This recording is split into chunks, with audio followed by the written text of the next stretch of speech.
what I know some of you remember Lester Beckman.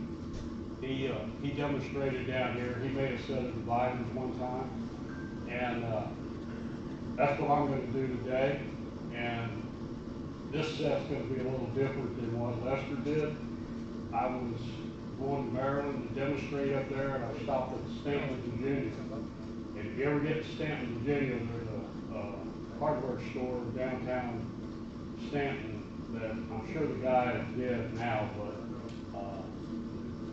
he had started this hardware store when he came out of the Army after World War II. And this hardware store has stuff all the way from 1940s, and it's all stuck it's overflowing on the sidewalk. I went in there, and it was amazing. He had anvils, he had rivets, he had everything, just like an old blacksmith or a hardware store.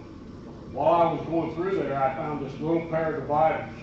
They were rusty, and I picked them up, and they were a 5-leaf divider that was made out of wrought iron, and I could tell it was forge welded. And I asked him, I said, how much do you want for these? He said, I'll take $1 for those, but I got a whole bunch of new ones down here. And I said, no, I don't want them. And those 5-leaf dividers after I picked them up in 1989, Peter Ross came to the SBA conference in Madison, Georgia. And he did a set of 5-leaf dividers. And I spent 3 or 4 days figuring out how they were done. And it's kind of exercise in, I don't know how, it's kind of being anal, the best way I can describe it, because really, the kind that Lester did was just 2 leaves, is real simple. This one is it's difficult, and it's good. It's good for practice. It's good just to see if you can do it. And I did several of them. I made big ones like this, and I got a small set here somewhere that they work pretty good, and it's a good exercise. The other thing is it takes some tooling to do it. And when Peter came in and did it, he walked in with his hammer and a couple pieces of steel and made these dividers.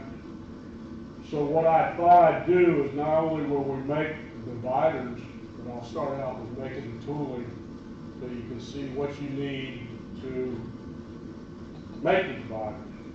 You can get it.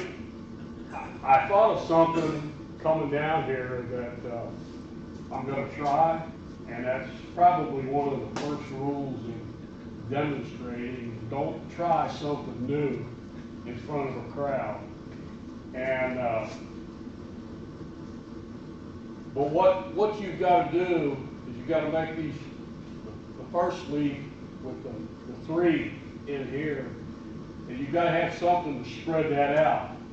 And I got this spread it out. But I thought coming down here on the tooling that we'll make, I can taper the end out here to like a fishtail straw, bend it up, and then I can put that on there. So we're going to try that with this piece, and we'll see how it works. I'm gonna, you can use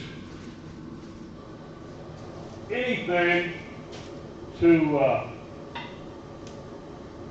start this notch in here as far as steel goes. But it works good if you my hardy hole at home is 1 inch. Travis's, this is a little bigger, so I'm gonna use a picture hole back here. I'll taper this down to 1 inch round, and then this is going to be the dividers. But we're going to use that to form this to give it a half round on the leaves. So.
And I don't remember what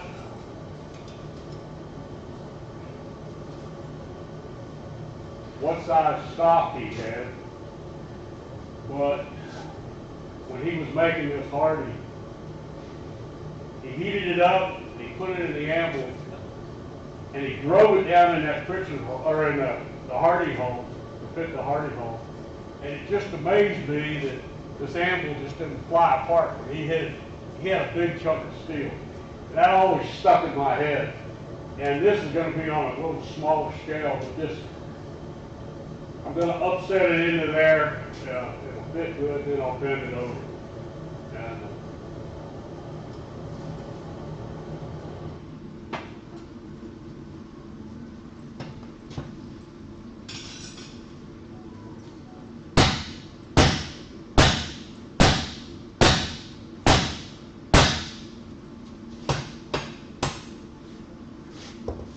now we'll get some heat on it, bend it over. The one problem I see with using this printer hole is this thing will go back and forth left and right, so it might be a little tricky when we start drawing out the range on these dividers. Questions?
There's what I was talking about, swinging. But I think we can get by for that.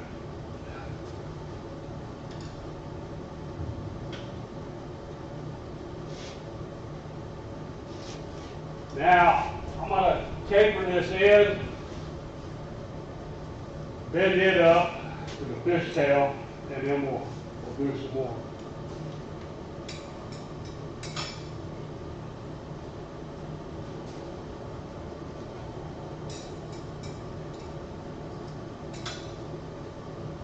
we'll use this. What we're going to do,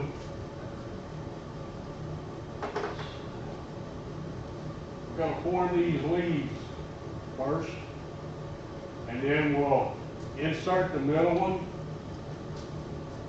forge weld it in there, then scarf it, make the ring here, scarf it, forge weld it. This is also an exercise in forge welding.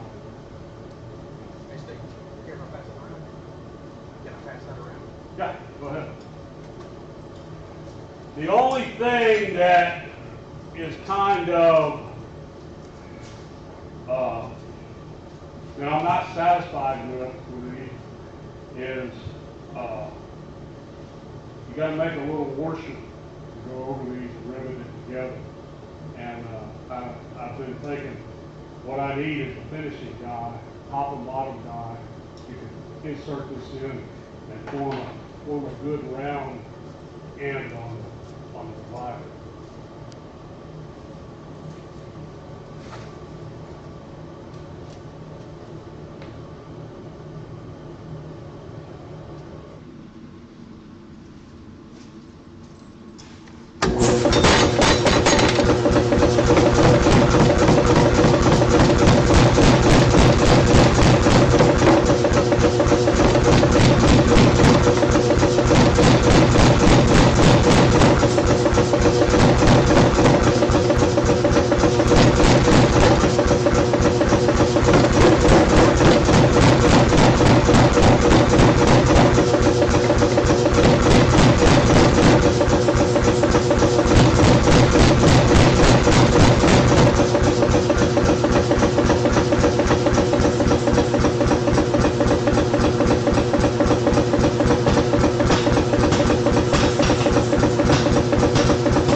I want that good and thin at the end.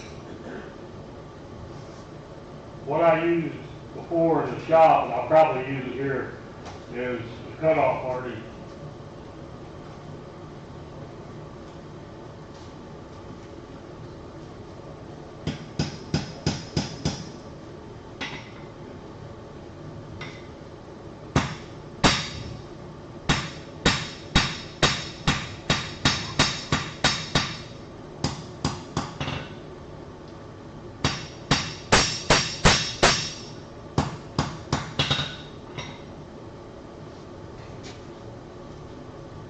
Okay, there, nothing major. Now what we'll do, heat this up, 3/8 rod, right down in there about halfway.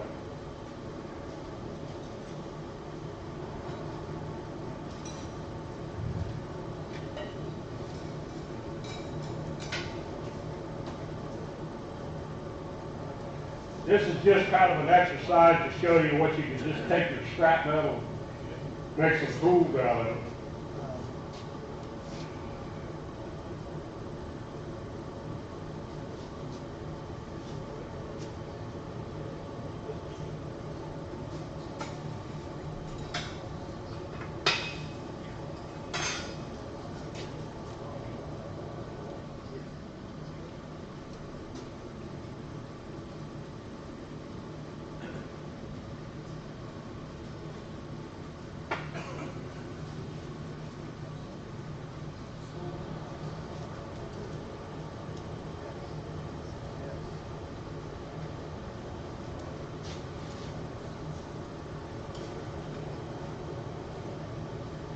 Clay down at Madison.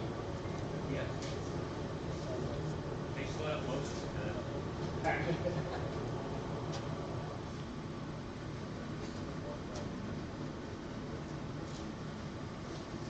think he went from there over to him.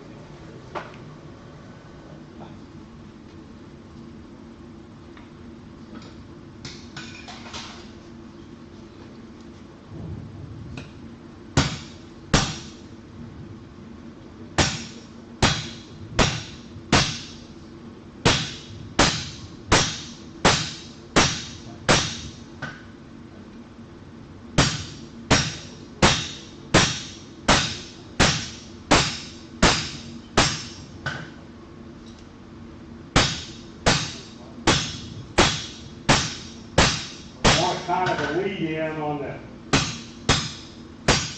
groove here so that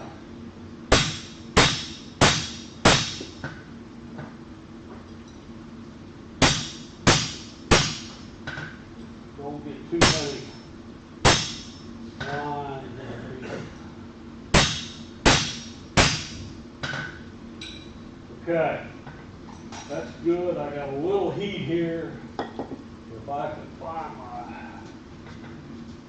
well, let's get some more heat. What I'm going to do is, I'm going to use a ball peen hammer to put an indentation in this thing to make the washer that goes on the sides of the, that for me is the hardest part of the whole trick, is getting the washer round and getting the hole in it. So in order to speed things along, I already pre-made some. I'll show you how I did it, but I won't bore you with all the details going into finishing it up. The other thing is belt sander. You can, if you want to be anal again, you can draw file all this stuff, but I'd recommend sanding. I didn't know we were going to have a belt sander, so I brought a disc sander here. When Peter did this, everything was done with the draw file, and that was kind of like watching grass grow for me.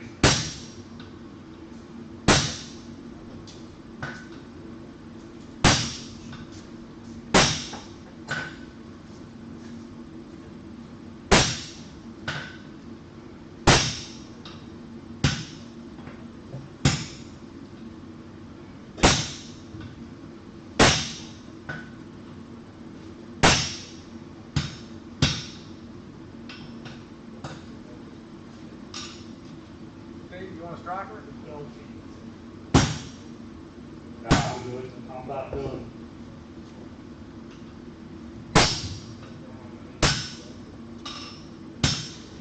Okay.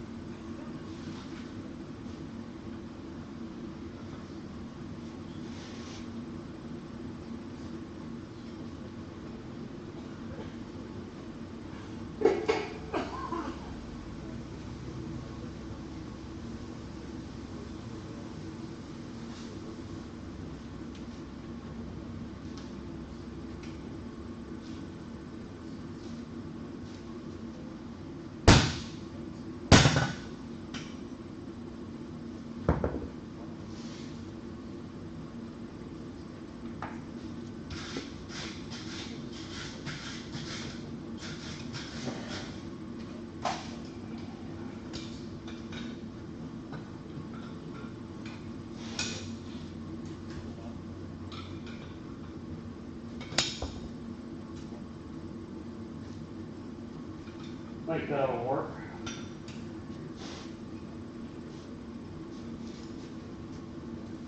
I'll throw this around and you carry it.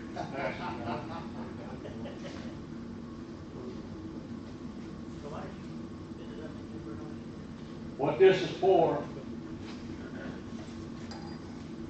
This is a thought going down. Okay, You gotta spread these out, kind of flatten them. okay, yeah. So I'm gonna try, this is experiment, not that we're going.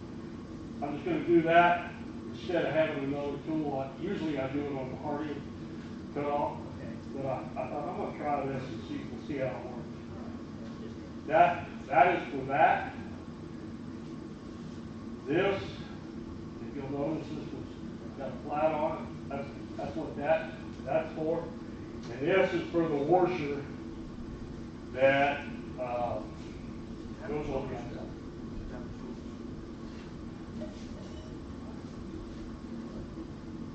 The other thing that this is a, I guess you could call this a multi-tool.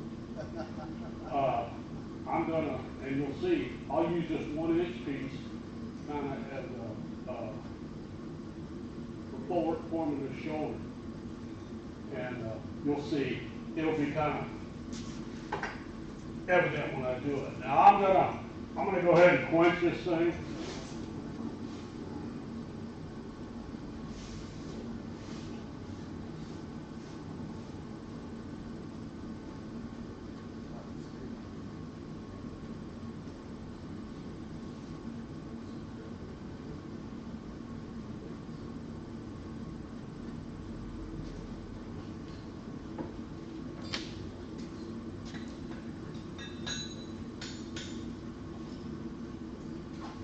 That ought to be it for the heavy work. Now, what do I do with 3/8 here?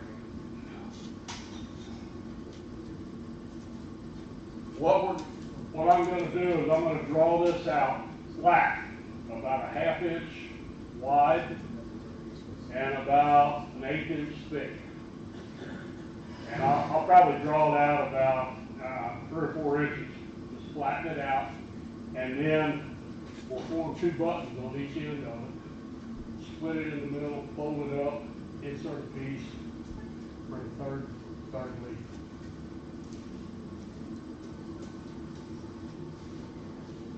And then we're going to forge weld it.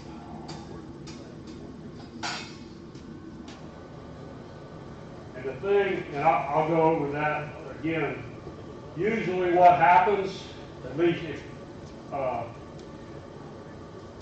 you got to remember which side you want the scarf on, because you form this shoulder or this half round first, and if you scarf it on the wrong side, it's upside down. And everything I tell you, I have done. But if you don't believe me, go ahead and it might even happen here.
Okay. 1/2 inch flat. It's going to come in, and these dimensions are arbitrary. It depends on what size dividers you want. If you want the bigger ones, this is just something I've kind of settled on. What I'm going to do is come in here about a 1/2 inch and form a shoulder right there. That'll be done on this 1-inch block. Right here like this. Half on, half off look. That forms a shoulder.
Okay. There's the button formed out here, half inch out there. We're going to flatten that out. This dimension, what I'm shooting for with this is about 1 7/8 inches distance between here and here. What I want is about 2.5 inches. What that does, I've done it with 2 inches, and it makes it a little short when you're forge welding it on. So 2.5 inches works good. Hold that up, insert third one, and forge weld that.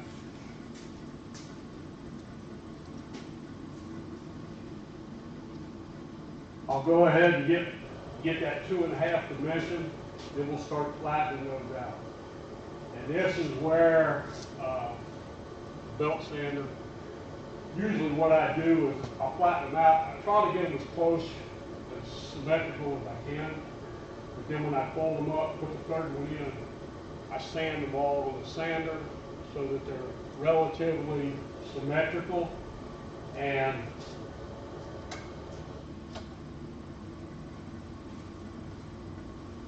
well, we're going to start over.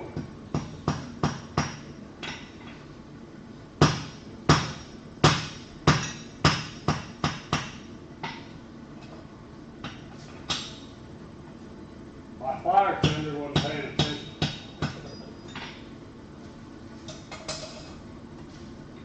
Not a problem.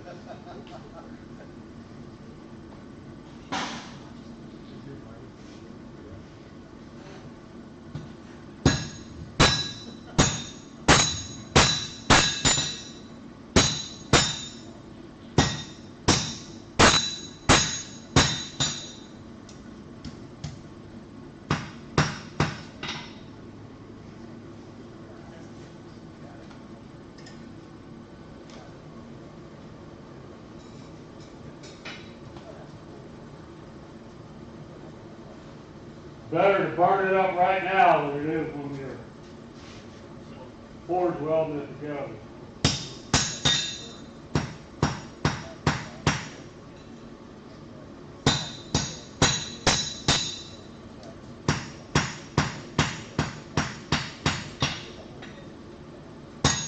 Okay, I'm shooting for 2.5. Let's see if I got enough. I got about 2 1/4, so it'll be close.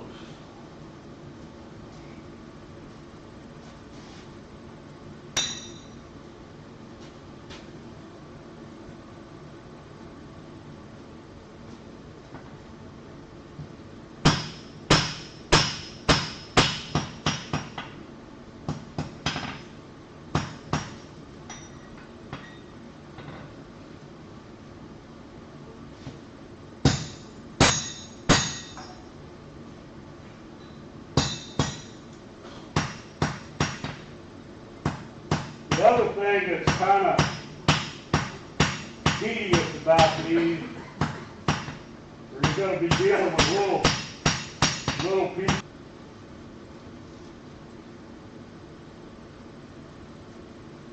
Okay, right there on the 2.5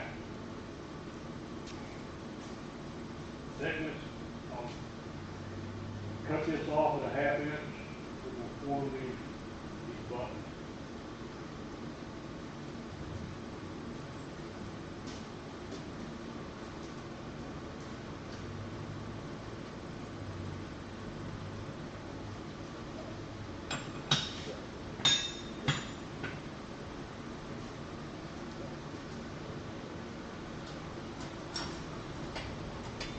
Consequently, when you're dealing with little pieces, you need little tongs.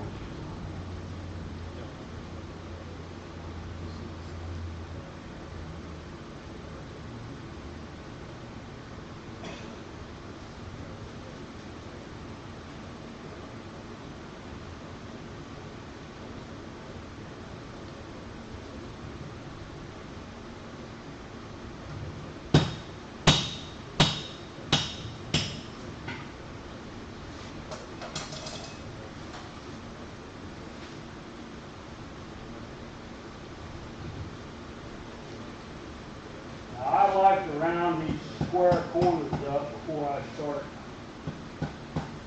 flattening these things out.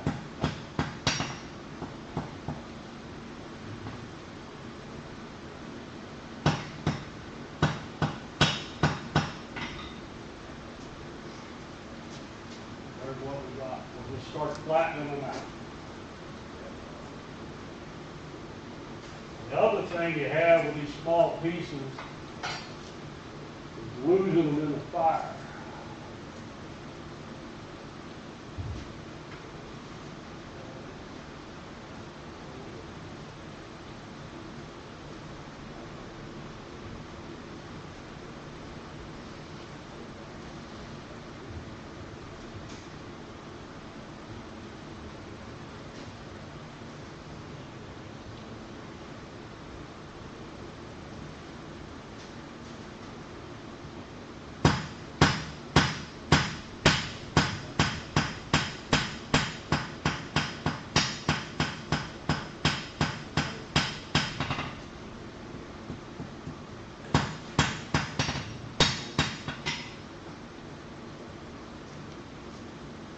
Just flatten that out.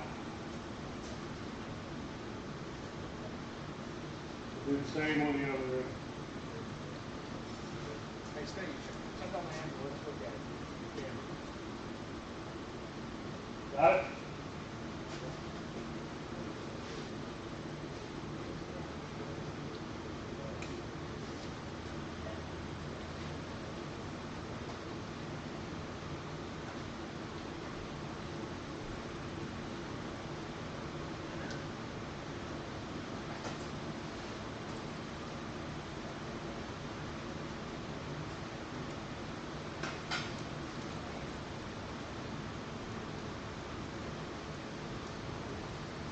When you do this,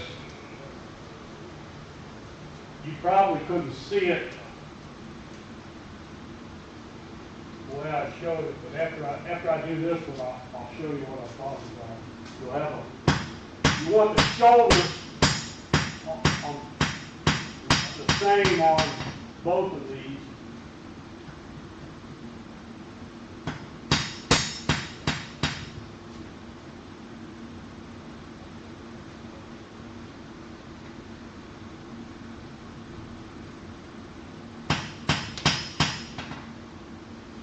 Naturally,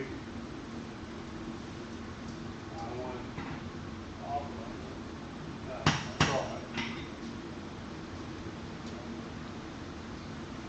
you see this here's shoulder right here. This is the side I hammered on this one. What I intended to do was hammer it the same way on this one, but I didn't. So you can see the shoulder this way on this one. This side's flat. This side is this one. But it'll work out. Okay, now let's see if this is still 2.5. This is 2.5. I'm going to come over here and I'm just going to nick it in the center.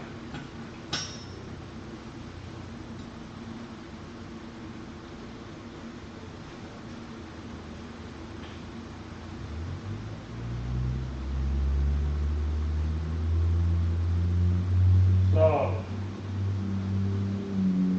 between the two shoulders is 2.5.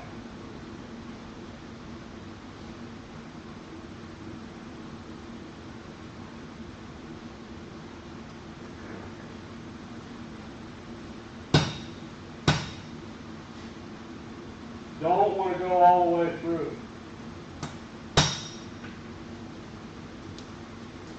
Just got a notch in the center.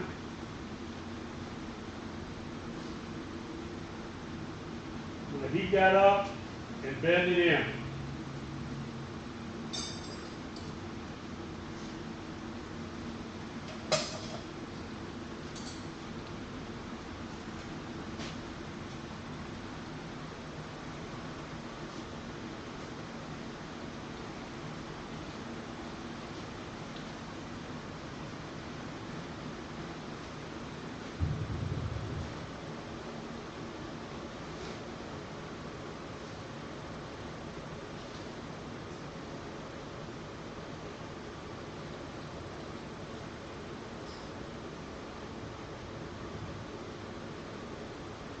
reason I nicked it in the center,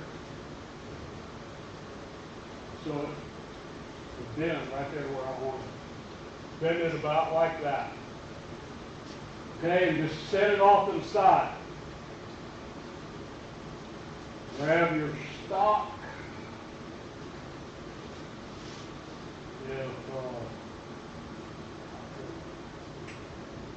this. Now we're going to do it with just a single. Same process. Only we only make one lead.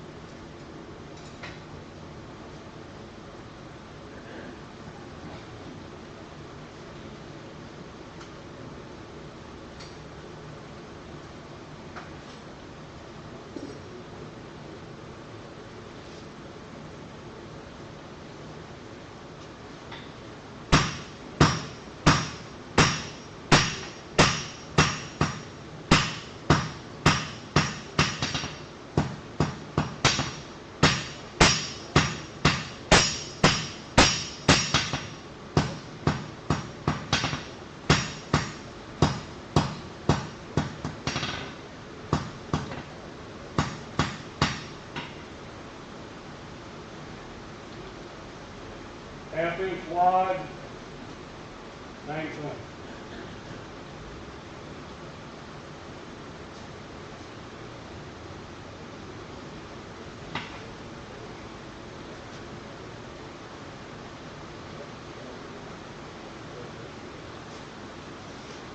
Come over a half-inch.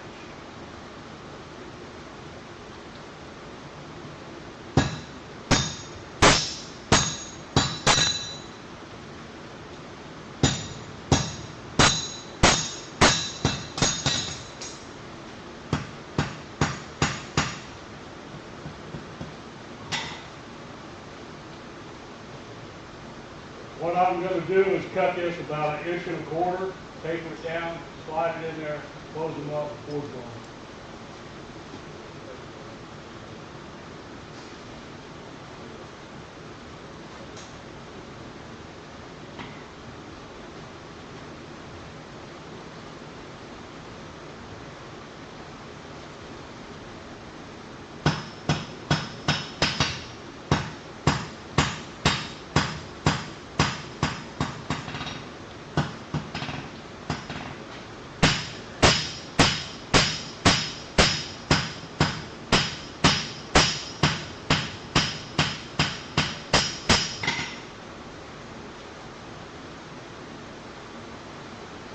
Now, just for the heck of it, let's see.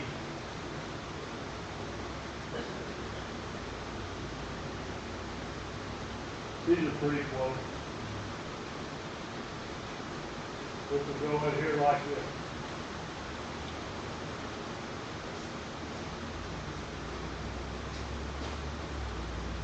Show it how I put it in. Show it right there at the end. What you just showed. How it fits. I want to make sure that these are about the same dimension.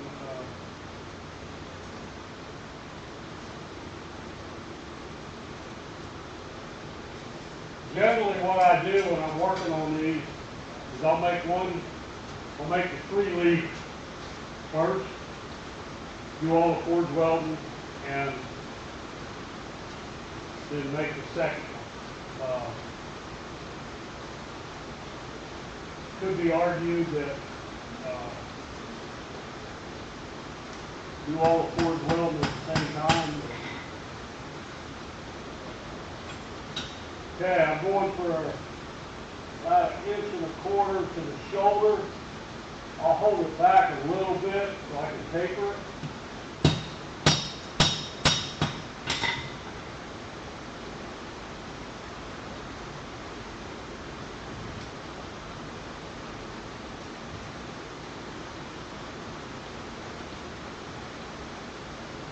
This is the part that is kind of tedious with little pieces.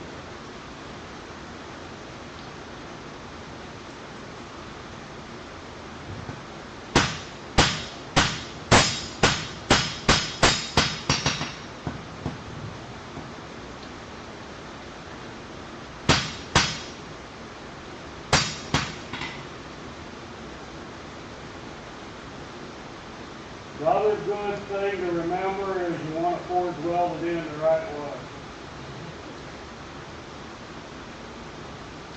This is what we're looking for. You got paper jet that goes in there. We'll heat it up, close it down, and forge weld these together, and then spark.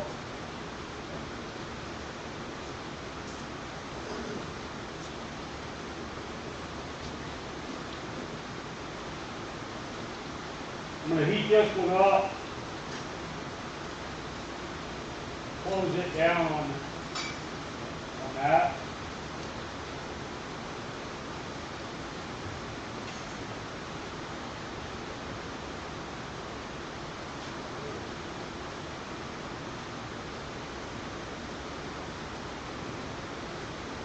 This is where it can get real aggravating. Inserting these pieces in here and hold them.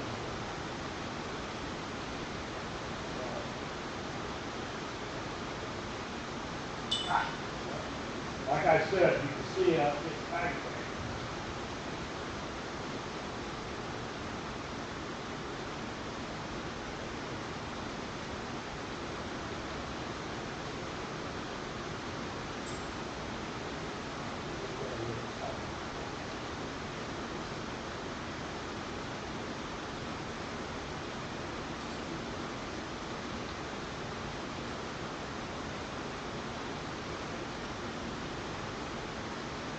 Cooled off and down on this area.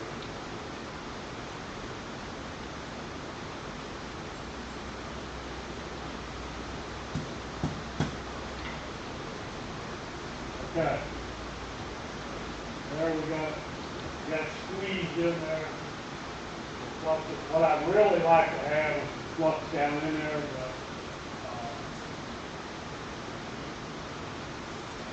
such as life.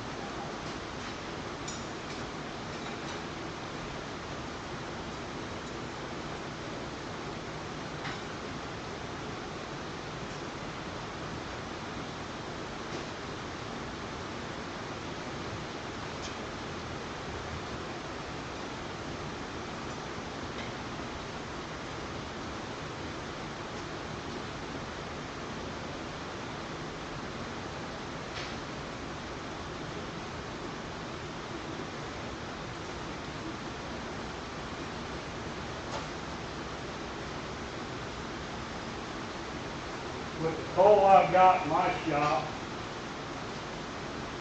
after I do one forge weld on these, I usually clean the clinker out, and the clinker's up really bad.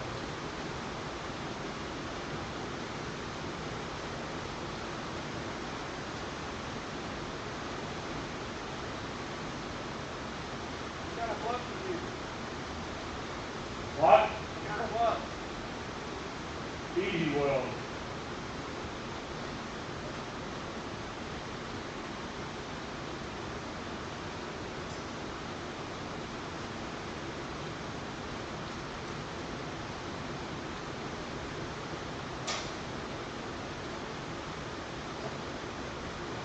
I'll get these stuck together and then I'll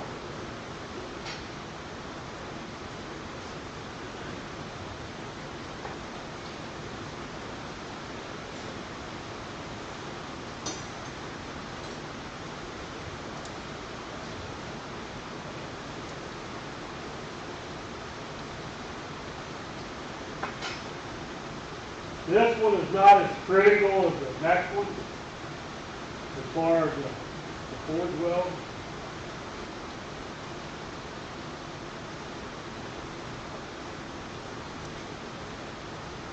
One thing you got to be kind of careful of is that you don't forge weld all the leaves together.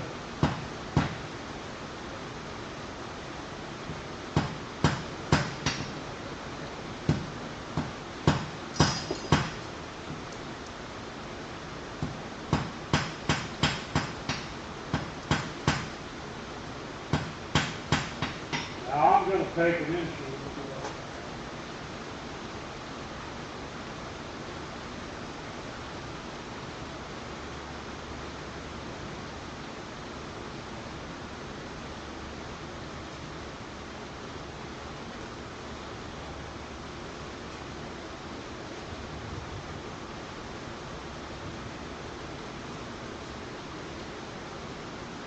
And I'll scarf it, lay it off to the side.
That's the scarf on there. Now we'll make it running. I don't know what the proper name is. This part right here. No better word, I'll call it ranking. Okay, I'm just going to lay those off to the side. Now we'll make the ring. What I generally do, I draw this out square, and then put it on the diamond, and go in the forward thing and get a flat spot all the way down.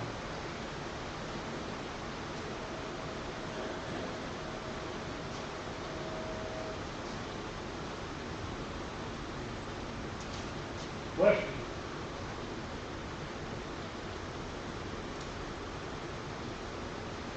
I get this one forge welded on. It has the potential of being a good day.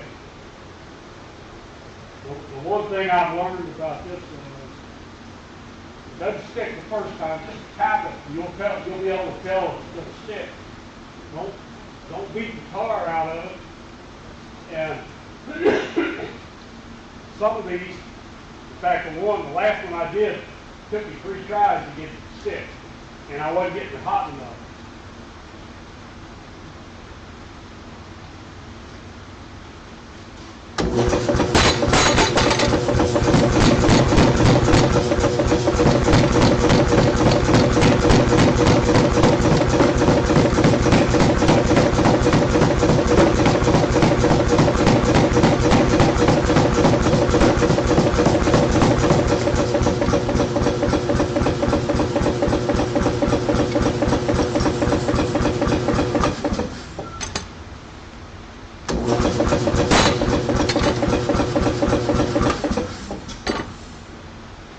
I just square it up, and that depends on how big the divider, how long the divider is.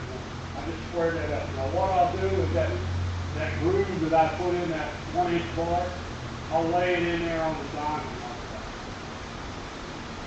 And you can draw your taper out here on the end.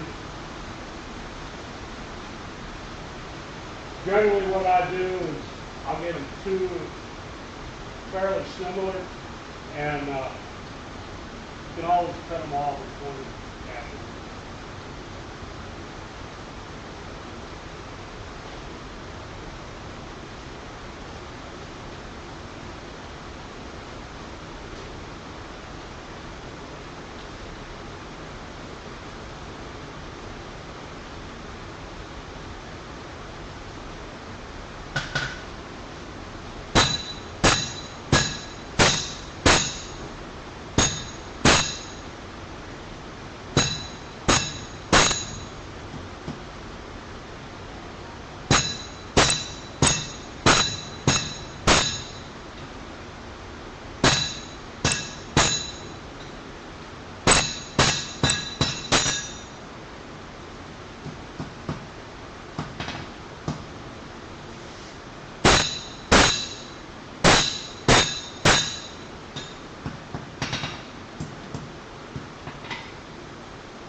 There you can see we got the flat, it's not perfect.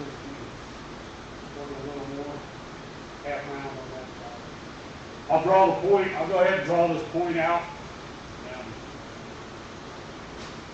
then I'll cut it off, scarf it.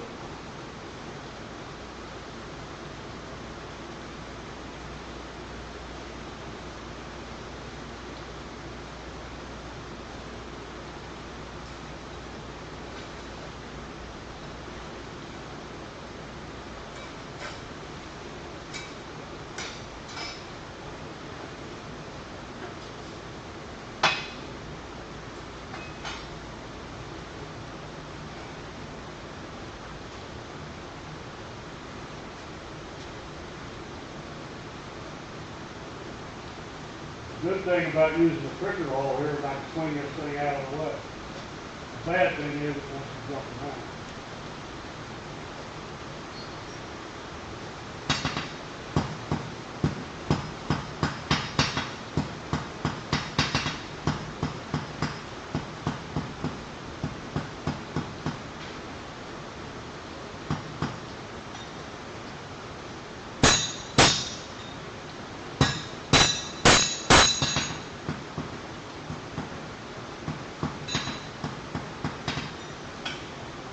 Okay, we just pointed that up.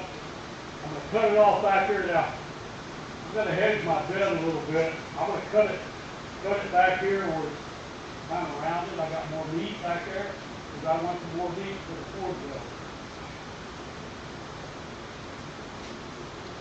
And you typically on these dividers, they come out square and then they go to a half round.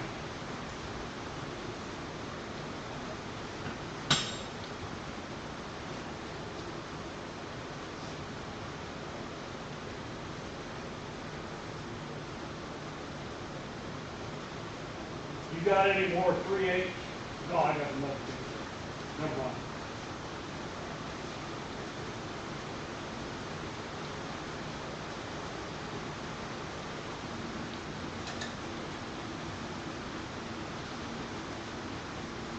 Now here's a spot where you want to think which side your starch is on. When I cut this off, it's going to be cut off at an angle. And if I got the angle right on the cutoff, I can go right there and start it. Because I want the flat of this to be up when I forge weld it on. You can get by with, if it's not, you just go back in there and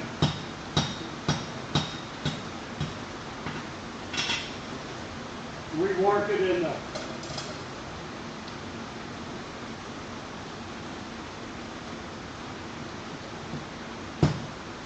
fuller.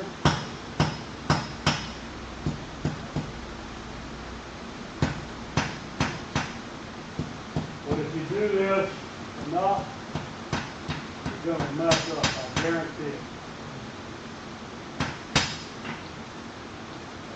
Okay. We got that.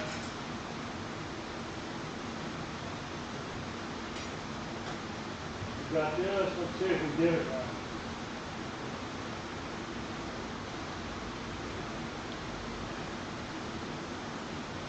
Got the flat, scarf up. We're going to come in here like this. Forge weld that on there. Show that at the end.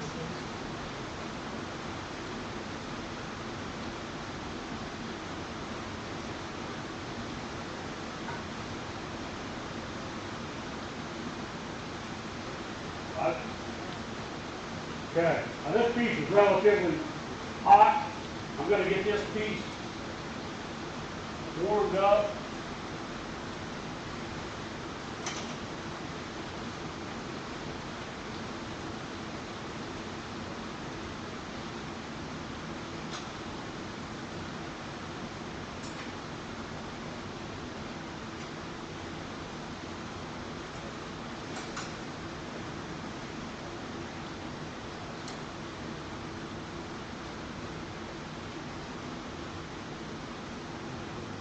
This is where you can really lose them in the fire.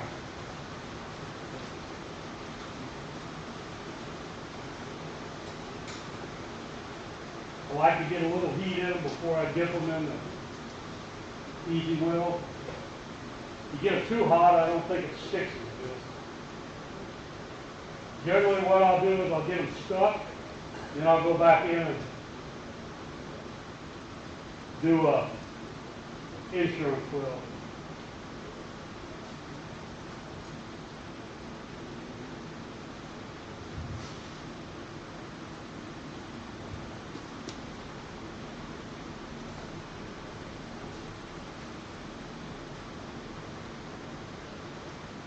The other thing is when you come out of the fire,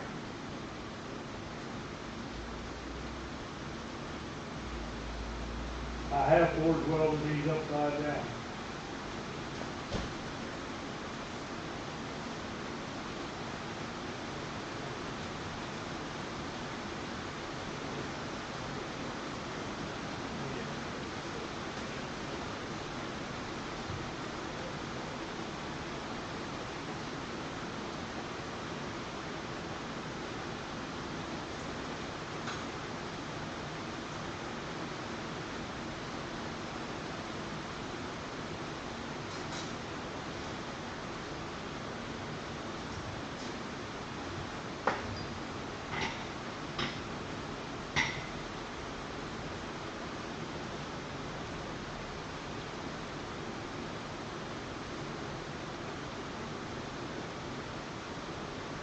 I like to get a lot of heat back in the body, the thicker part of this.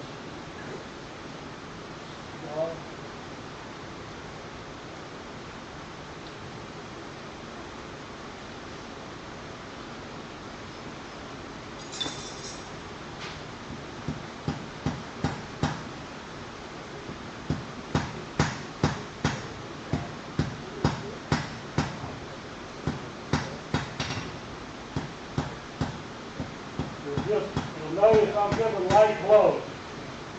Okay, got it stuck.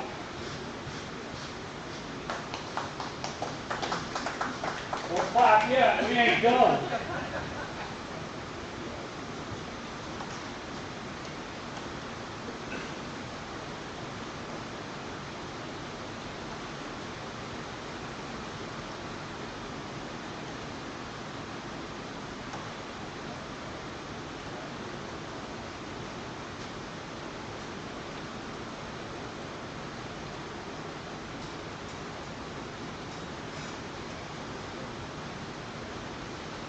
Last night, the first night I slept, it was about 3 nights. I had an upper respiratory, and they gave me steroid shots and steroids, and it was like, I stared at the ceiling all night long.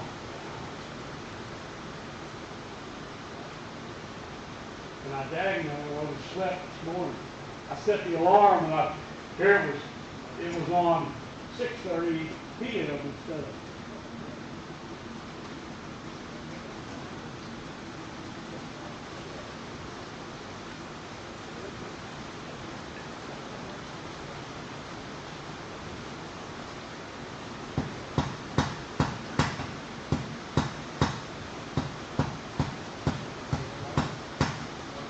I don't know if there's a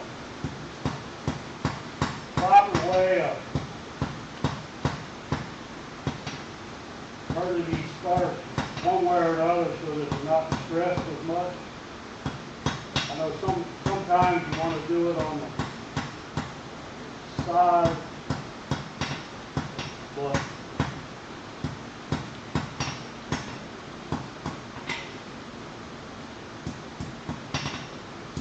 did it this way, and so far they haven't worked. For the first time for everything. Okay, there. We're forward welded together. The ones that I picked up in the hardware store, you could see the forward weld on there, and they were. I think it was a stamp on the inside that said one. This is what I was talking about. The half round was out here and the flat is this way, and you know it. There's a little twist to it. And what I'll do is I'll put it back in the fuller, draw it out, and then we'll be square from about here on up. As you can see how those are all closed together. That's why I did that on the end. We'll see if it works good or not. I'm just going to take another heat on that, run it through the fuller again, true it up, and we'll start on the next one.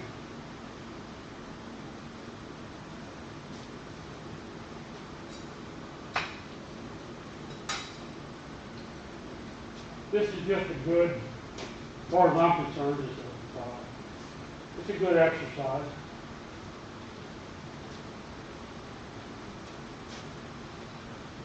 You can decorate the one pair, and I've since picked up another pair at the flea market.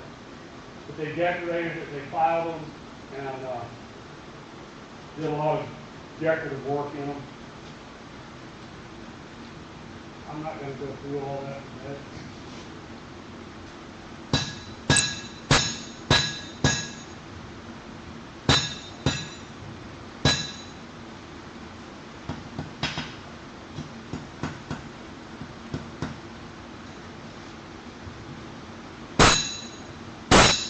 This has got a little twist to it, so I'm just taking that out.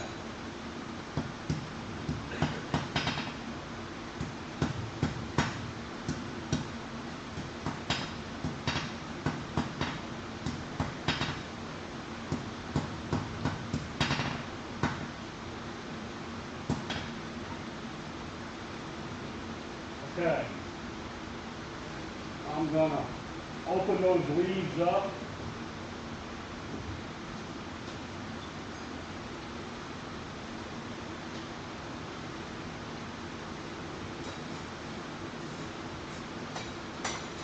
Other thing that works good for opening these up is this is my ear chisel for the horse head. It's good and skinny.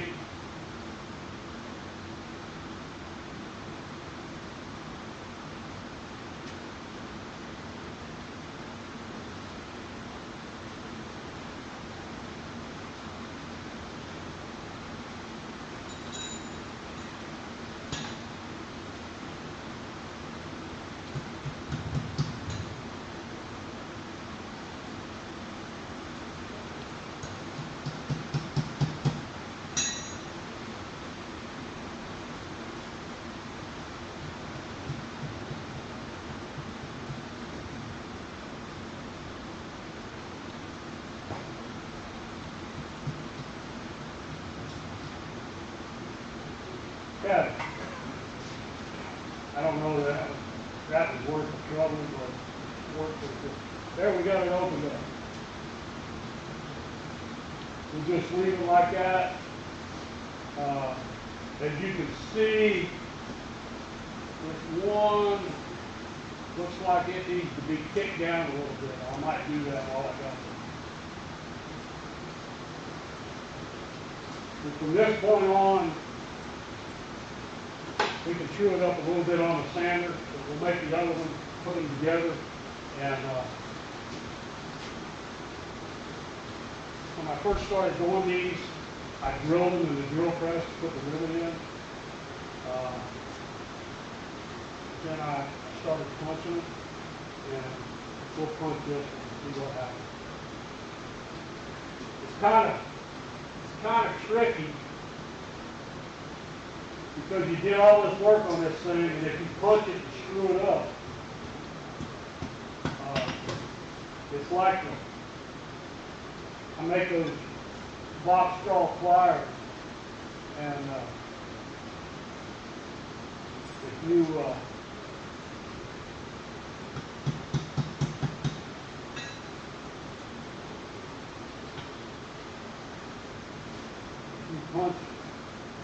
punch long, you do it.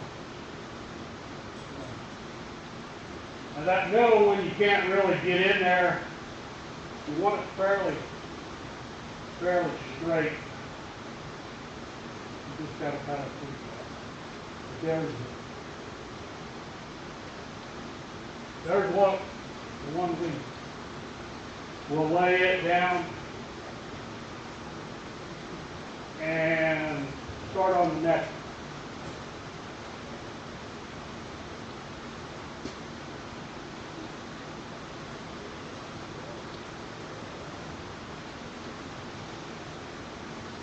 Same exact process, we're only going to do 2.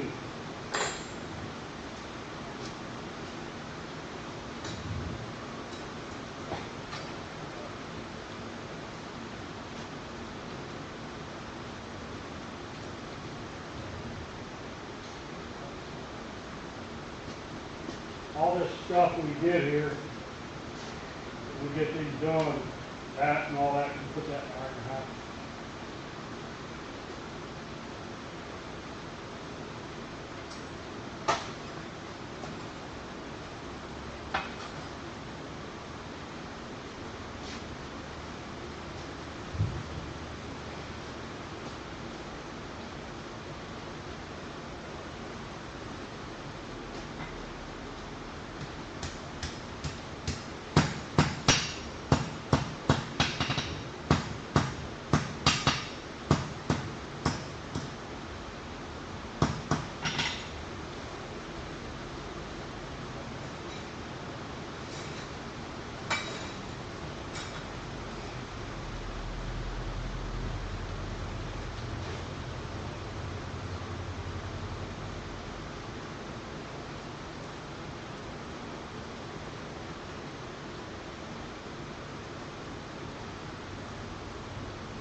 Half inch again.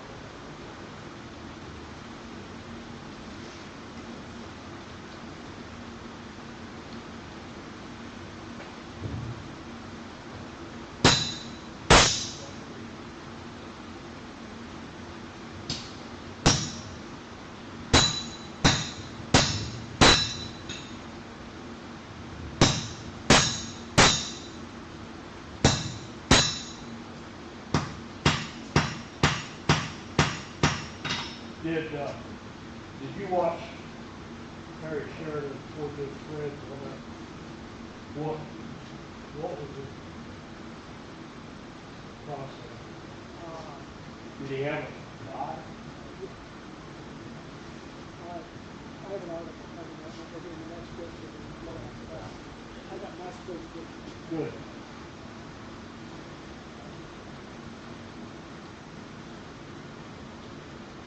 Okay, we're going for 2.5 again. Or longer.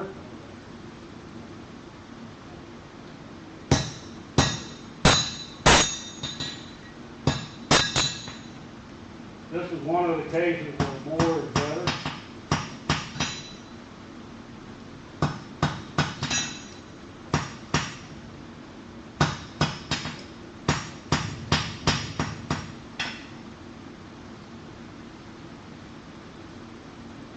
One of them little marks past half.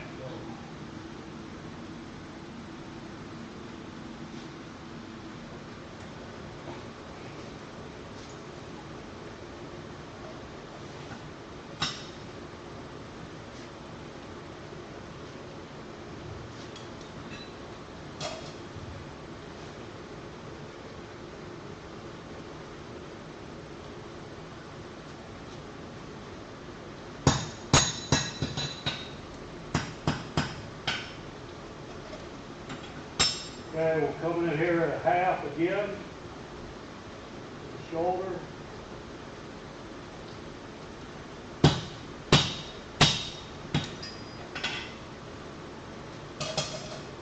I don't normally like cutting it all the way off.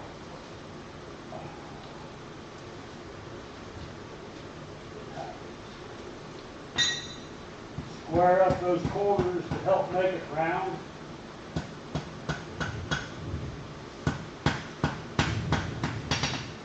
This one looks a little bigger than the other one. We'll make it work. Same thing as we did before.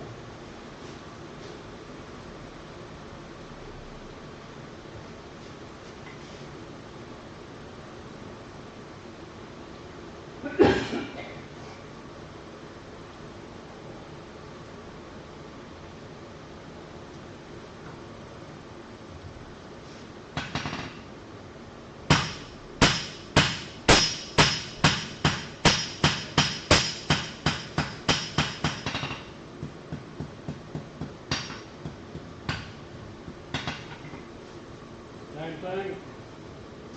Now, what I was talking about earlier, you see this shoulder right here. This is the side that I hammered down on. That points that shoulder right there. Now, I'm used to when I come to the anvil, I want to pull it down, and I turn it over. So I have to force myself. I don't want that shoulder opposite like I had the last one. So I have to force myself to turn it over. And in this case, to form that shoulder on this side, I'm going to push that metal. Instead of pulling, push it. It's kind of, it's just you can get by with hammering it back down on the flat, but it's just good, for me, it's just something that you have to, one less step if you put it on the anvil. If that makes any sense.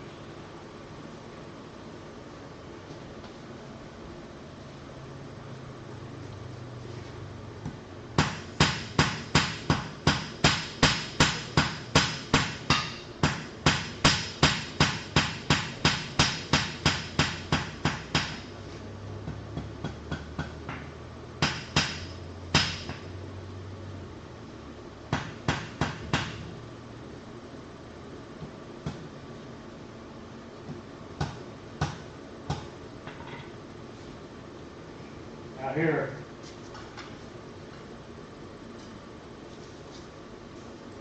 see how that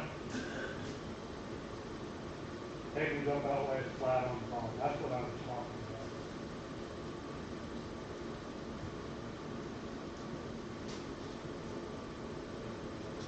about. Okay.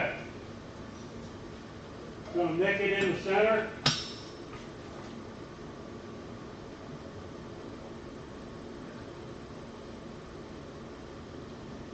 We're actually at 2 5/8. We'll go 1 1/2 of them little marks past quarter.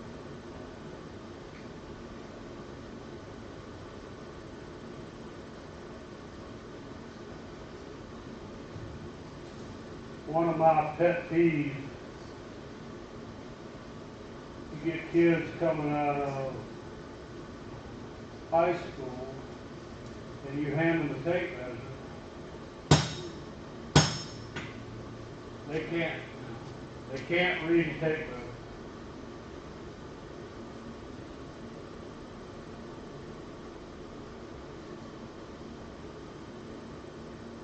I don't know, a little long. We'll make it work. The other pet peeve, when you go to a grocery store or go to a gas station and people can't make change. If that computer don't tell them how much change to give you,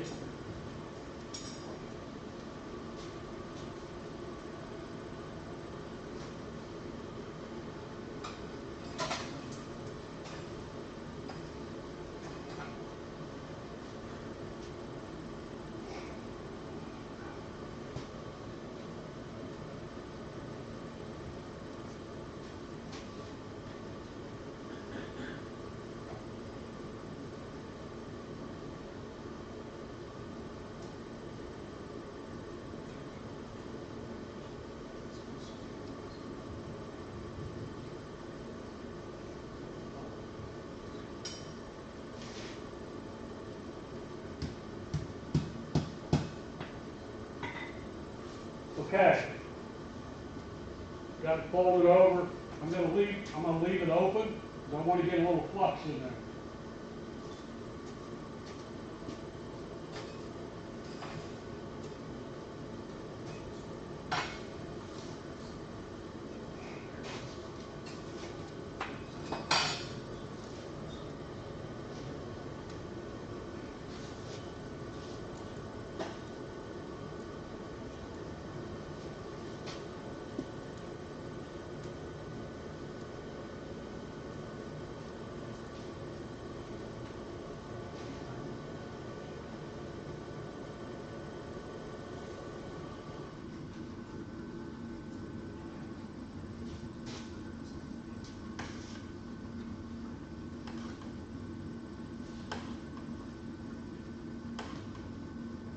I like to forge weld these all the way up to where that round starts. Doesn't always happen, but that's what I'm shooting for.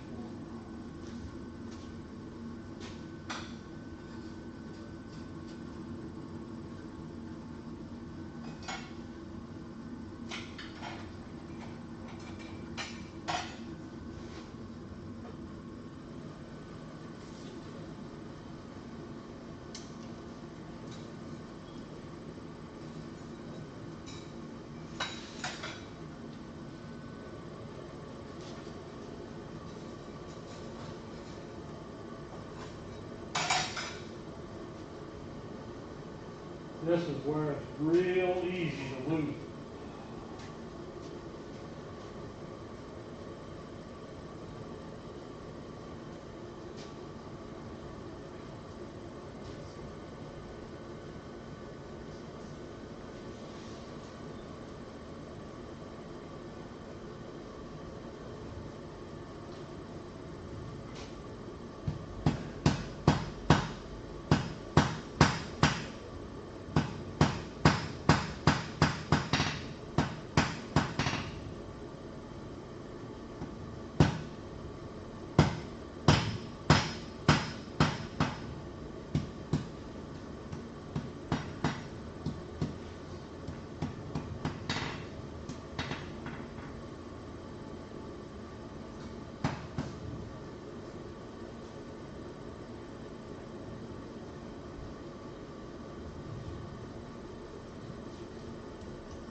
That one needs a little tweaking. See, it's kind of bent. I'm just gonna, I could wait till later, but we'll do it right here. On this handy dandy tool that I just invented.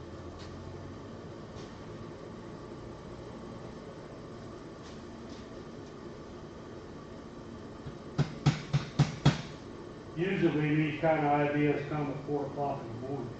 I can't sleep. thinking about a job I'm doing.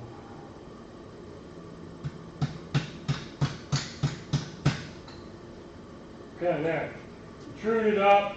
As you can see, one is a little longer than the other one. That's what that belt sander is for. Now at this point, when you got here, Peter Ross, he was filed with it. Because he's a traditionalist, but we're not going to do that. Okay, let's go with, now we're going to make another set of reins.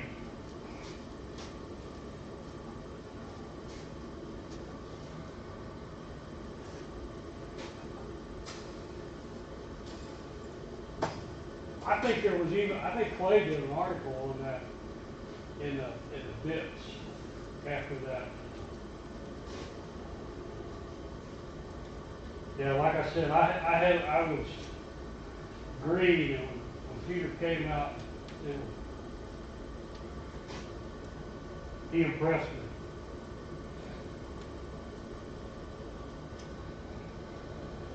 That's going back a few years with that article.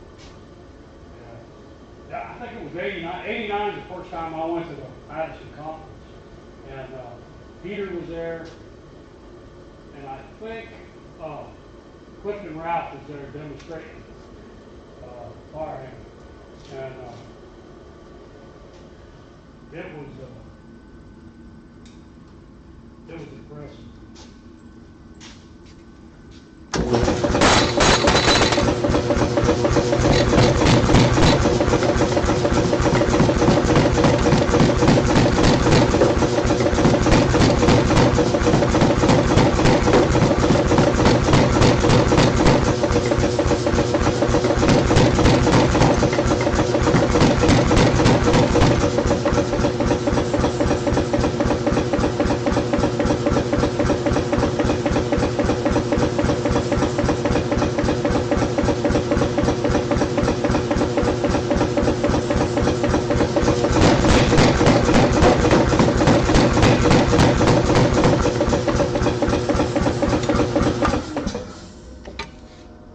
Get these close, you can always cut them off.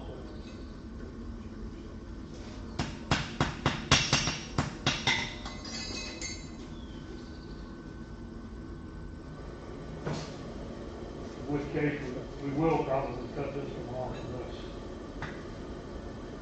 unless I amaze myself.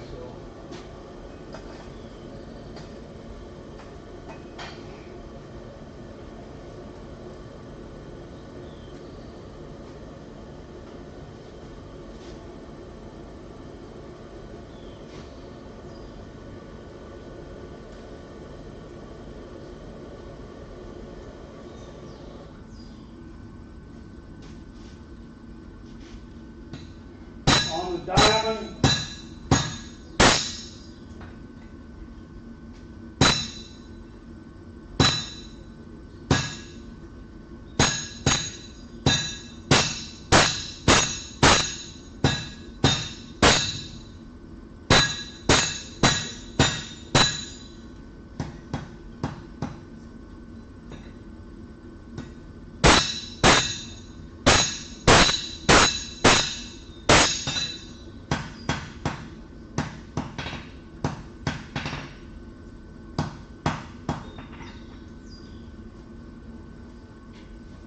we'll taper that end a little bit.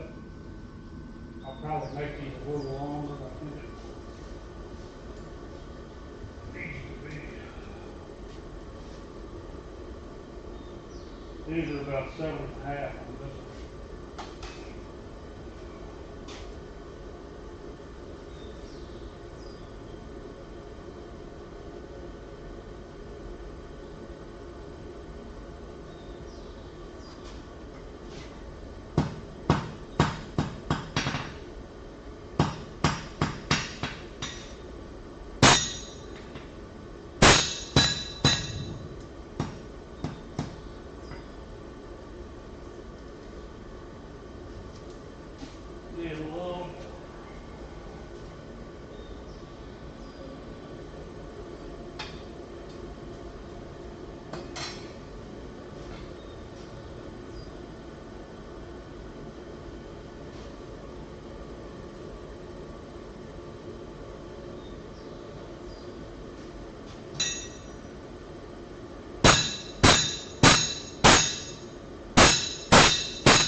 We'll call that good.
Pretty good fire when I clean fire. One thing I've noticed is if you got clinker in there at all, it hinders your forge welding.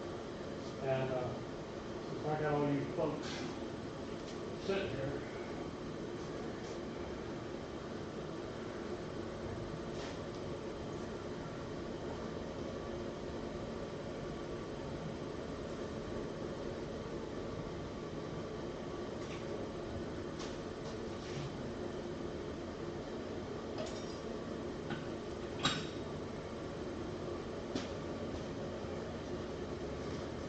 while I'm heating this up to cut off, and that'll build up some coke in there so we can get the forge built.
One thing that's it's kind of my pet peeve, especially when I was teaching, one good habit to get into is when you get done with that cut-off hardy, get it out of the way.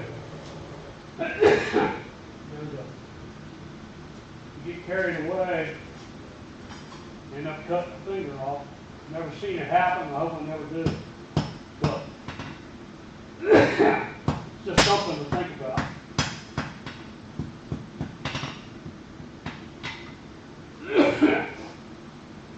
Okay.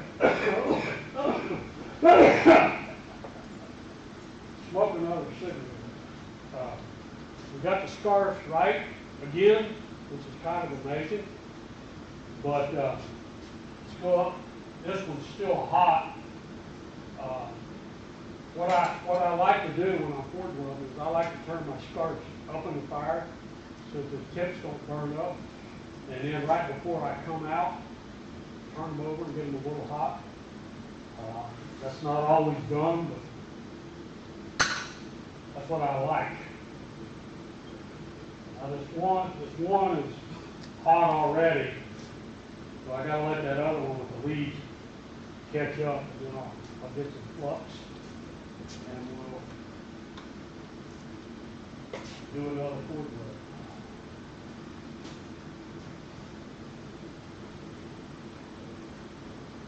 Tip will heat up real fast. But what I found is the more heat you can keep back in the thicker part of it, that helps.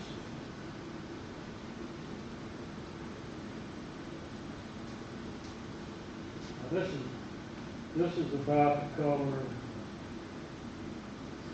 This one is about the color that I like. This one is a little hot. It'll cool down.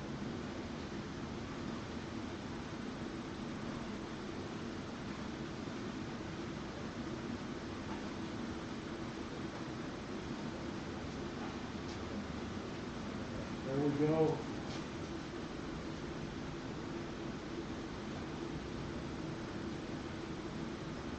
Orientation in the fire. This, in my opinion, is the hardest weld you'll do in blacksmithing, simply because of the coordination required.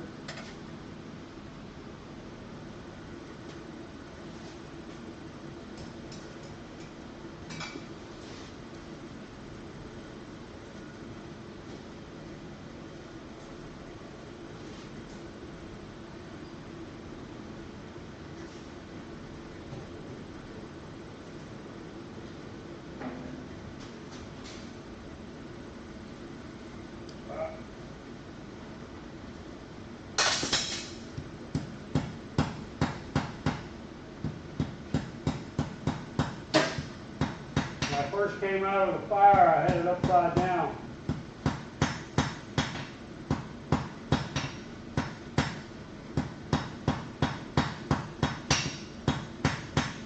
Now I'll clean it up, take an insurance weld. Now you can clap. Watch it fall off.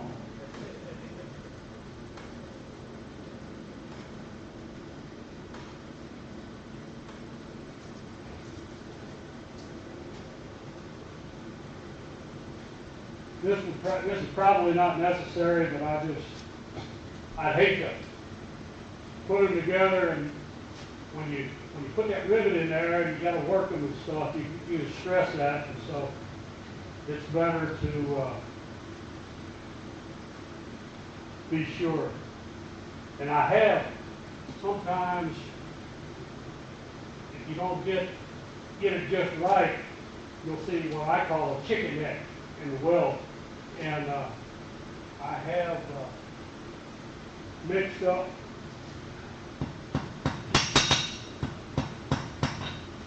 filings from my hacksaw, mixed it in with the easy weld so that there's more iron filings in there to help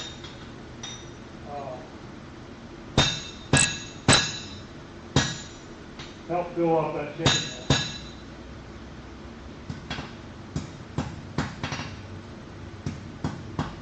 Okay, let's see how close we are on length. We're pretty close. I'm just going to true this up some. And once you start putting them together, you can, kind of like making a stroll, you can finesse these things all day long.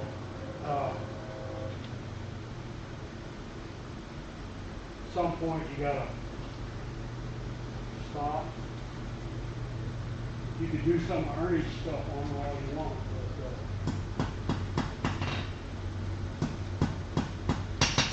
But, that's for another day. Was Ernie at Madison? Ernie was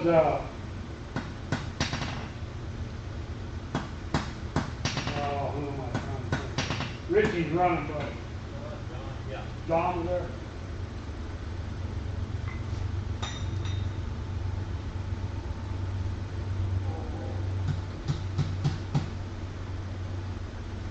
Okay.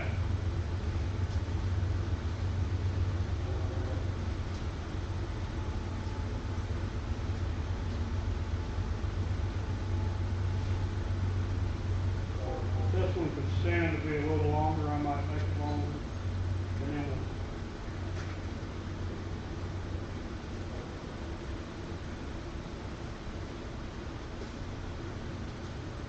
you heard me talk earlier about the washer that goes on. This is what the washer looks like. And I'll show you how I make it, but these are the ones I'm going to use. Let me get this out of the fire.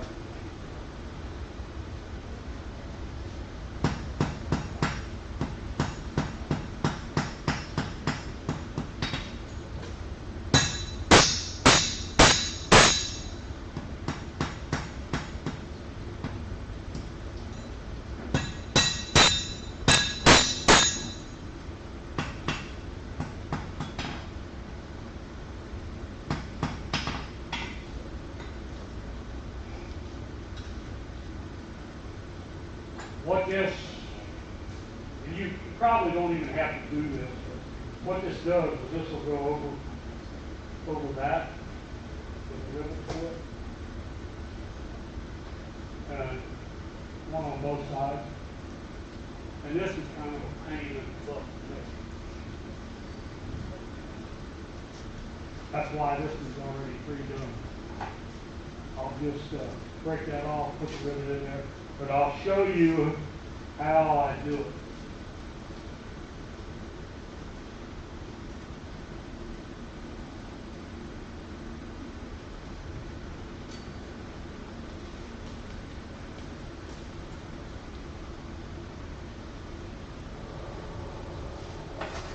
That's what this little dimple in this tool is for.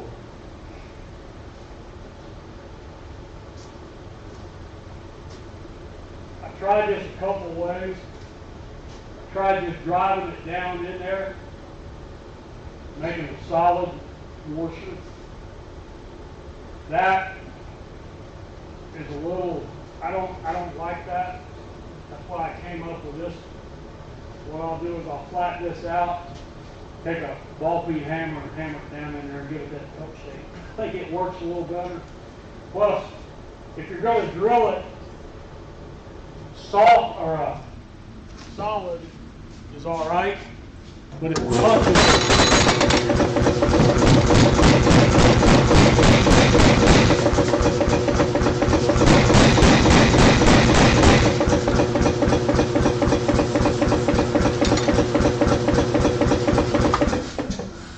punching it is a real pain on the solid piece.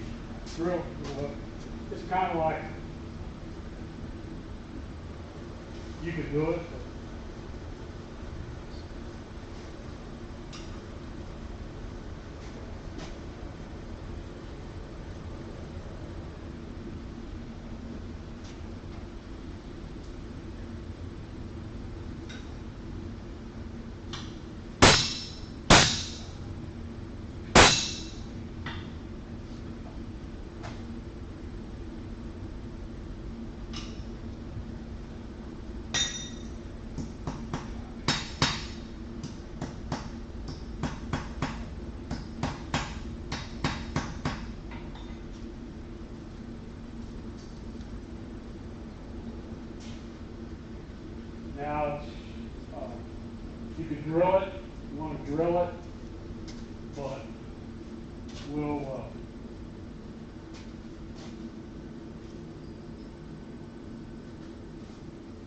just to show you, these punches are H13.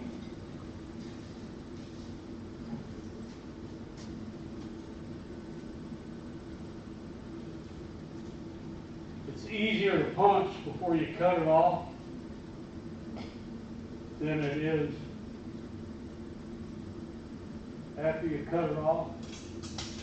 And then you got that little dancing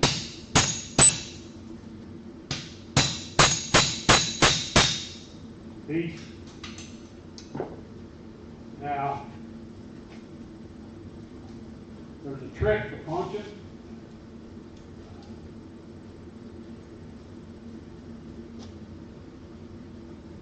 And with this little stuff, we'll see how we do. What the trick to punching is, you all know that metal shears in the black. So, you punch, if I can hold on to this thing. Steve, I'm going to let you, if you hold that, just hold it flat on it. And you punch the hot side.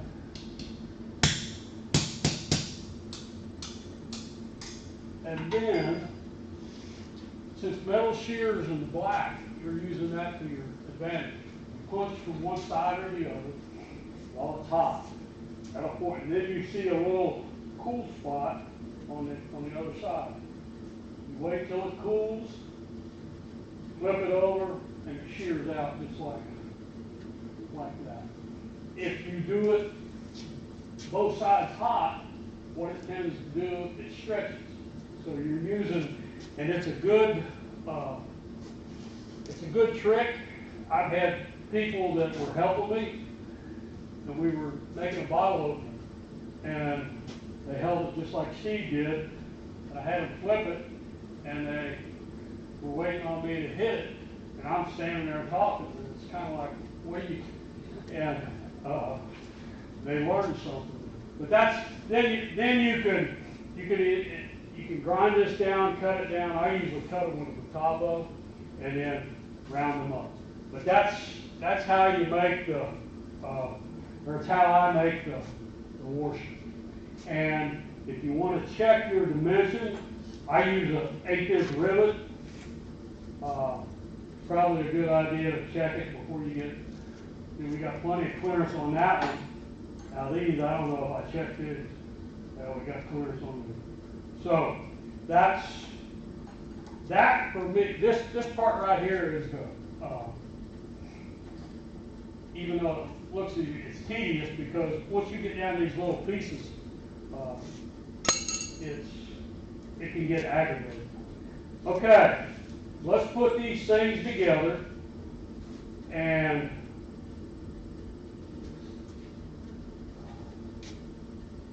we'll put them together and then do some belt sanding on them. And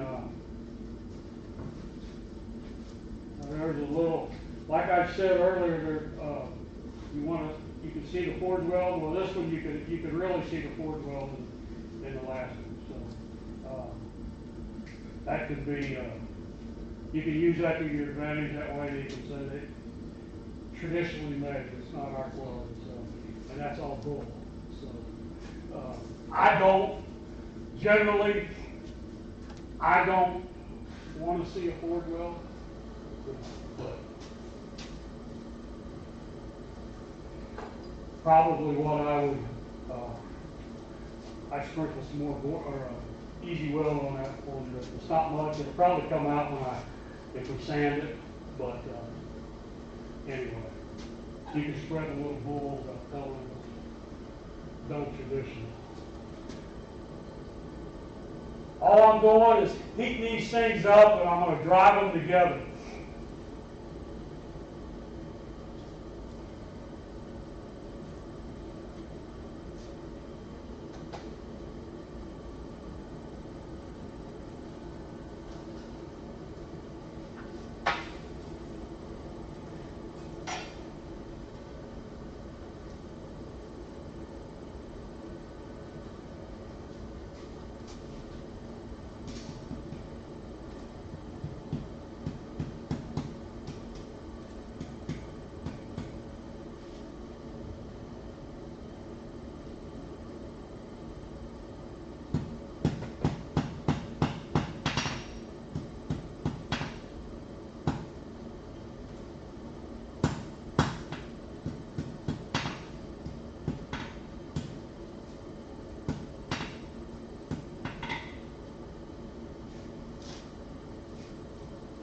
There, we got them closed up.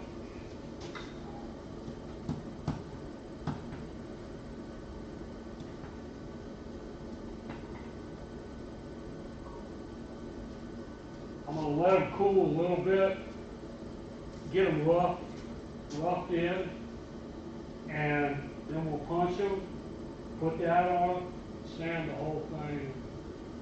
We'll probably dress these up a little bit, but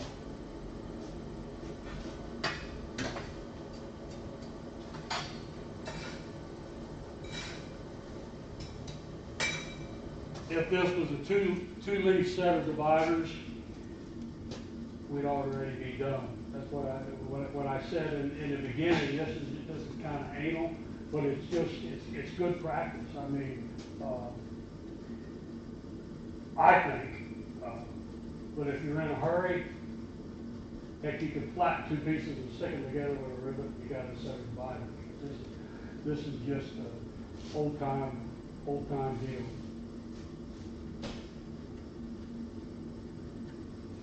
I don't want to quench this, but I'd like to hold it. But I'll try with this. I operate this stuff. Big ring button.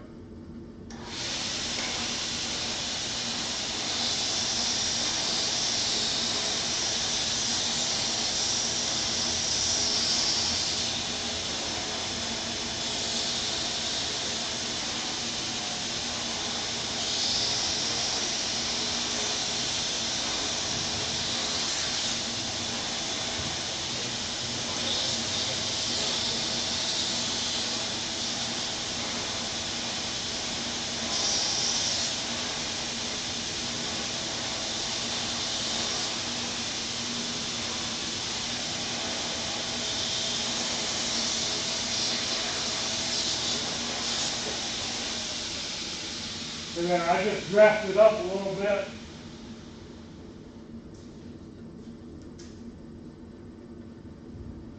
We'll put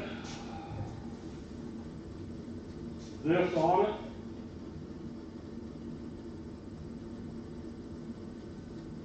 And rivet it together. And that'll be it.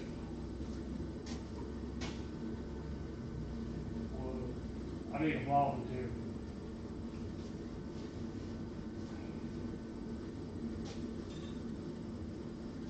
What this is if I screw this up, it will be your fault. That's always. What we're going to do is I'm going to come out of here, just hold it on there, and I'm going to punch the hole through there. I'll tell you what to do. But the one thing I want to do while I'm thinking about it is I want to bend this down a little bit.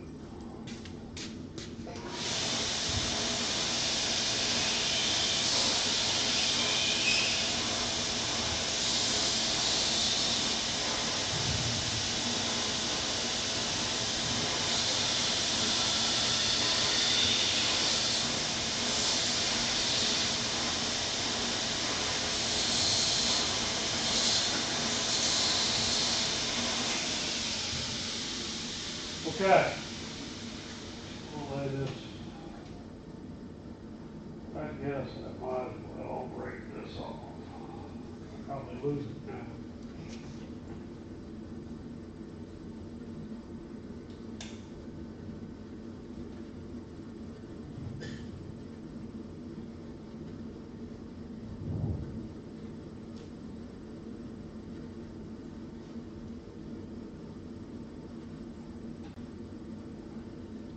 Okay. You ready, Dustin?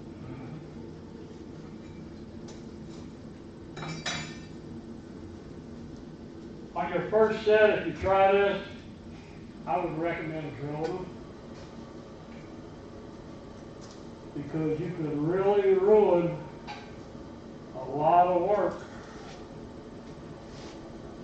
quick.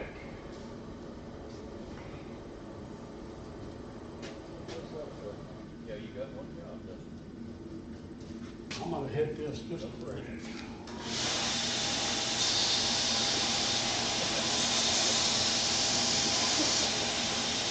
These little punches tend to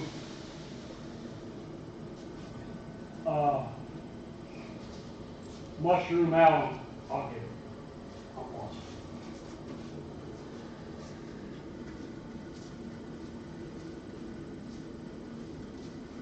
Those outside ones heat up real quick. You got to get the heat into the body. The other thing that's kind of tricky is probably a good idea, okay, is to get in the center. Probably the center point. Okay, let's flip.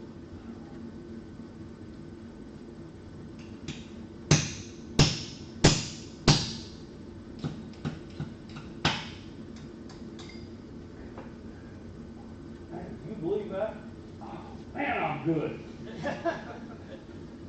Jeez, oh, Pete. Pride comes before the fall, you know.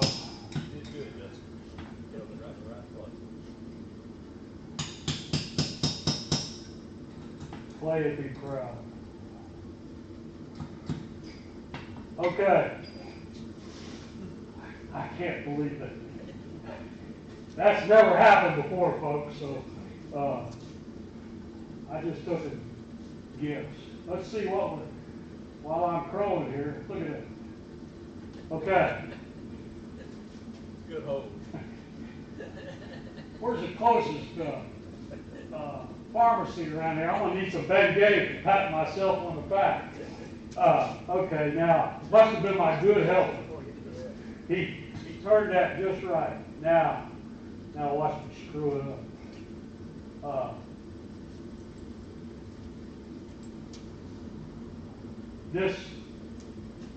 The one thing that I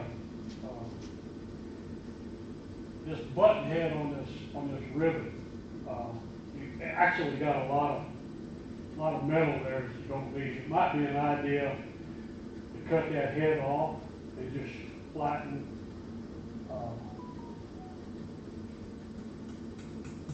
the two pieces in.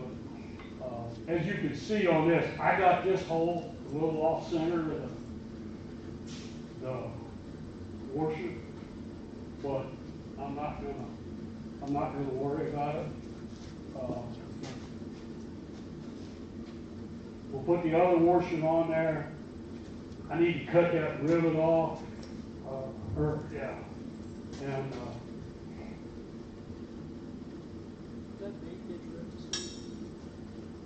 yep.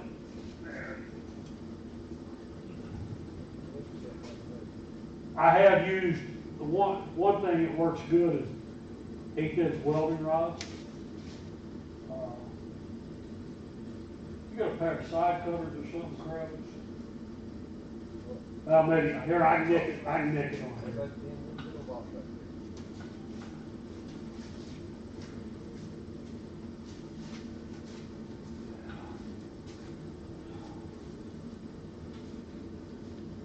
I'm just guessing it's 1.5 times the diameter of the rivet and all that. But I'm going to clean this over a little bit.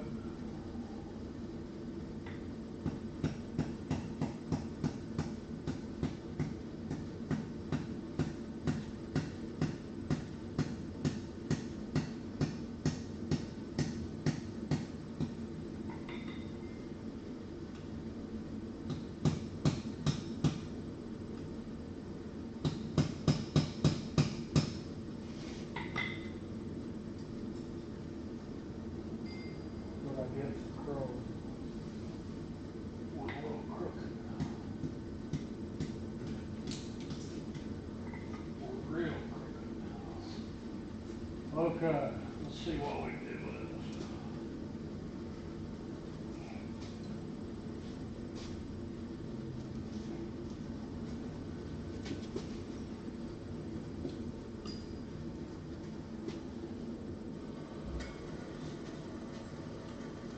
like I said, this is the part that I dislike.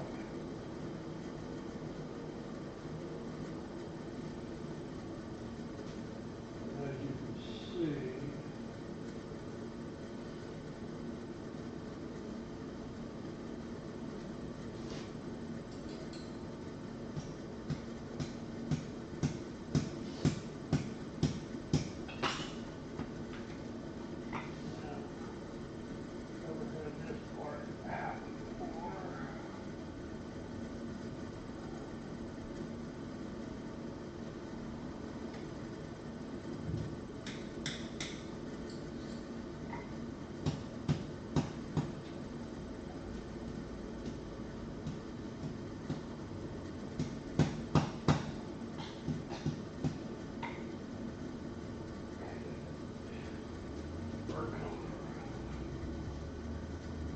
where's that little?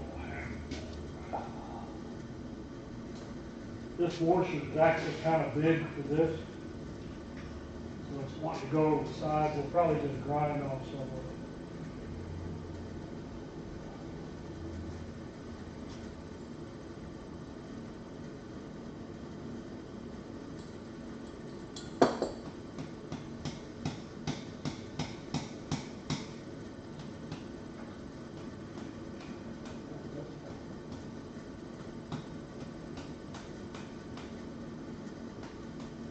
This is going south fast.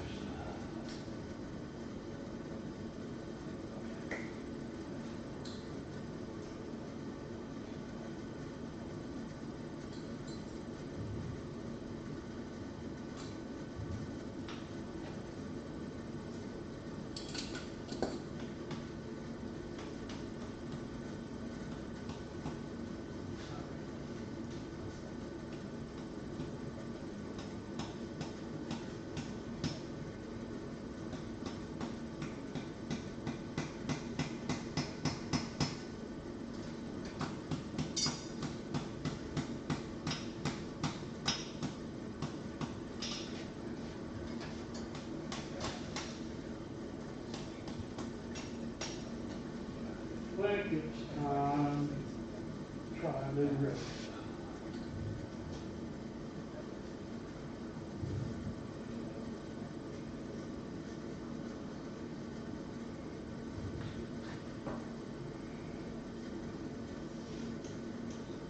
I always bring to I'm trying this one off. That rivet got bent in it.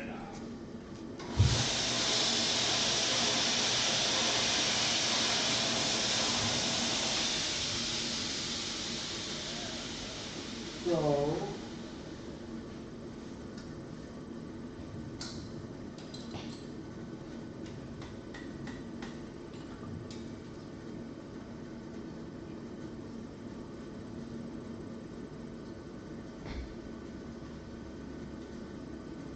as you can see, that rivet's crooked.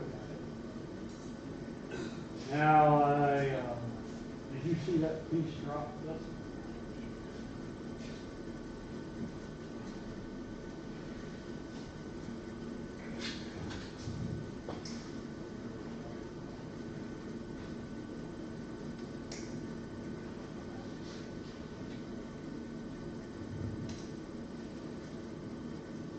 okay. Let's start all over again.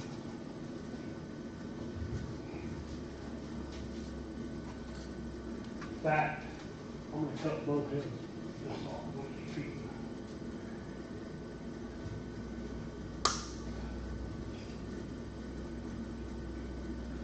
That. That. Now, let's see. I'm going to pee this a little bit. Don't fall out.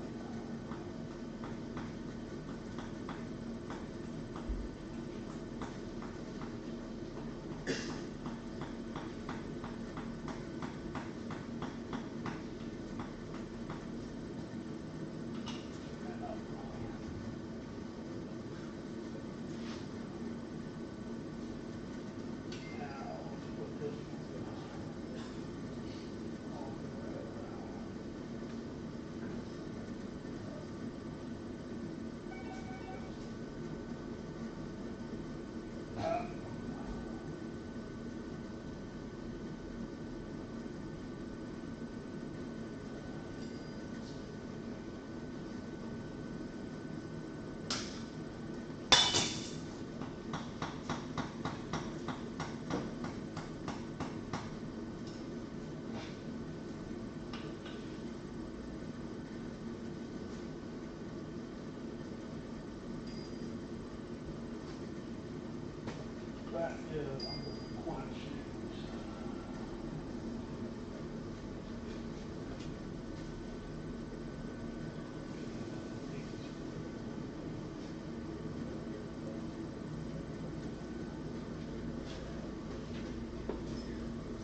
I've never had this happen.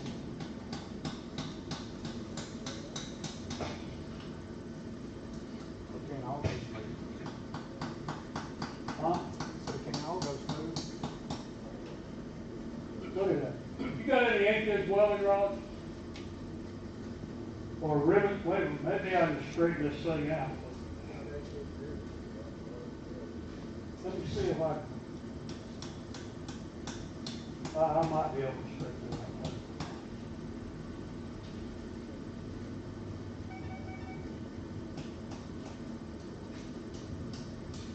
out. I'm getting this. Fine.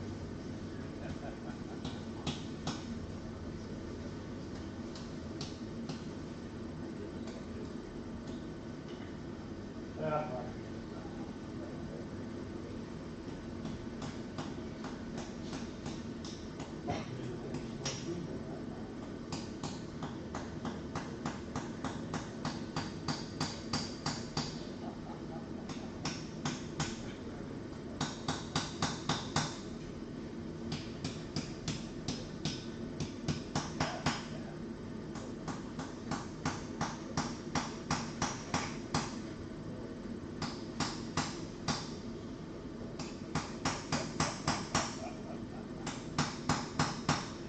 Okay, let's see what happens. Let me grind this a little bit and see what's going to happen.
Okay.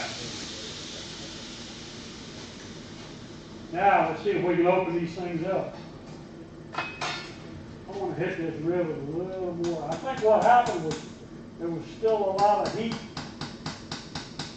in there when I put that rivet in there. It was bending. So at least that's a story.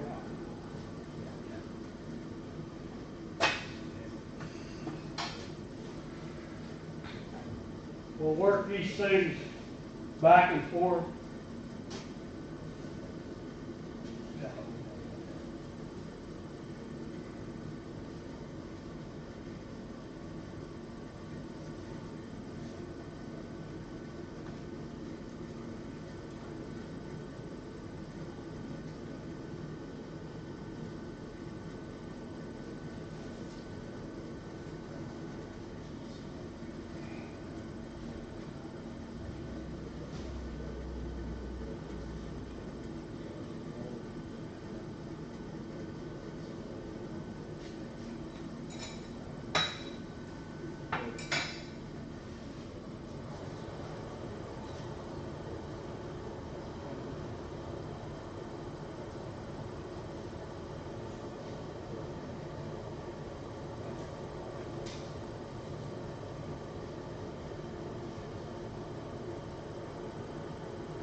Now let's see if got it trued up here. Let's see if we can Well, take your time, try to open it.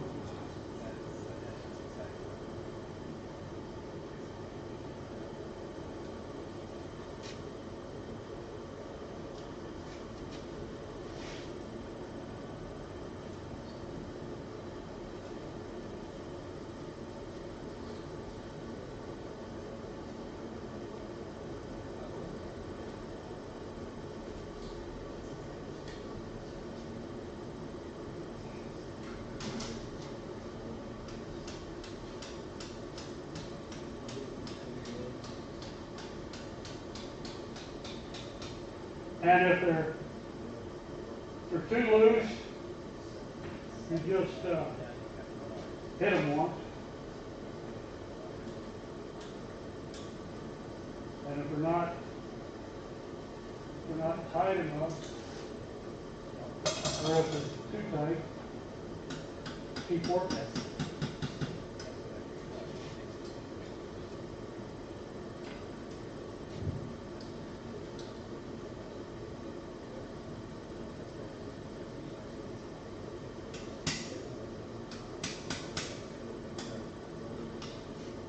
That's basically it. We'll clean these up a little bit, and we came out pretty close. I don't know that I've ever came out this close with the tips, but we'll take care of that.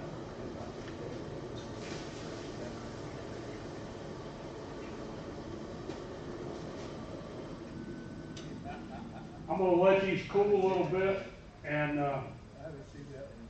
we'll polish them up. And they're yours for the drawing. Okay, that's it, folks.